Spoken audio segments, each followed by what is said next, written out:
21-22 অর্থ বছরে আমরা এখানে একটি মালটা বাগান দিয়েছিলাম উপজেলা কৃষি অফিস গোয়েনঘাট থেকে। এখন আশানুরূপ ফলন দেখে কৃষকও খুশি, আমরাও খুশি। তারই ধারাবাহিকতায় আপনাদের সম্পূর্ণ বাগানটি ঘুরে ঘুরে দেখাবো এবং মালটা চাষের উপকারিতা বলবো। তো চলুন দর্শক, মালটা গাছগুলো আমরা দেখি। প্রত্যেকটি গাছে মালটা ধরে আছে, দেখুন, এই যে দেখুন, থোকায় থোকায় মালটা ধরে আছে।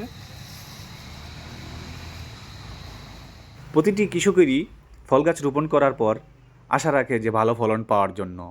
তো যখন সে সঠিকভাবে যত্ন করে এবং নিয়মিত পরিচর্যা করে, আশার তুলনায় বেশি ফলন পেলে কৃষক আর 1 বিঘা জমিতে আটকে থাকে না।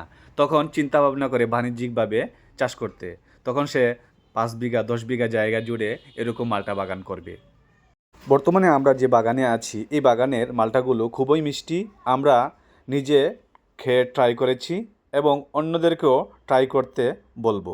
বিদেশ থেকে মালটা আমদানি না করে আমরা যদি আমাদের দেশের কৃষকের মালটাগুলো ক্রয় করে খাই, একদিকে আমাদের কৃষকের উপকার হবে এবং অন্যদিকে আমদানি করা লাগছে না, আমাদের দেশের অর্থনীতি আরও বাড়তেছে। আমাদের দেশের মালটাগুলো তুলনামূলক একটু সবুজ এবং পরিপক্ক হলে হলুদাভ বর্ণের ধারণ করে।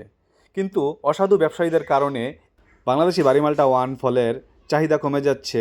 এর প্রধান কারণ হলো অসাধু ব্যবসায়ীরা অপরিপক্ক অবস্থায় ফলন সংগ্রহ করে। ফলে এই ফল মিষ্টান্নতার পরিমাণ অনেক কম থাকে, তাই কৃষক বা অন্যান্য জনগণ খাচ্ছে না। যারাই এই ফলগুলি অক্টোবর মাসের 15 তারিখ থেকে নভেম্বর মাসের 15 তারিখ পর্যন্ত গাছে রেখে পরিপক্ক করে খায়, তারাই এই গাছের বা এই ফলের স্বাদ পাবে। যে এভাবে পরিপক্ক করে খাবে, সে আর বিদেশে আমদানি করা মালটার প্রতি আকৃষ্ট থাকবে না, বাংলাদেশি মালটার প্রেমে পড়ে যাবে। মাহির ভাই থেকে মালটা চাষ করে উনি লাভবান হয়েছে কিনা এটা জানবো। আচ্ছা মাহিন ভাই, আপনার তো 1 বিঘায় চারা দিয়েছিলাম আপনাকে। আচ্ছা, এটা এই যে ফসল ধরছে, এটা কতটুকু বছর এটা চারা লাগানো? তৃতীয় বছর। তৃতীয় বছর। দ্বিতীয় বছর তো আপনার কোনো ফল রাখেন নাই। আচ্ছা, এই বছর আপনি কতটুকু বিক্রি করেছেন এই যে বাগান থেকে? প্রায় 120 কেজির মতো। 120 কেজি। কত টাকা করে বিক্রি করছেন? 120 টাকা। 120 টাকা। আর আশাবাদী আরও কতটুকু হবে? 150 প্লাস হবে।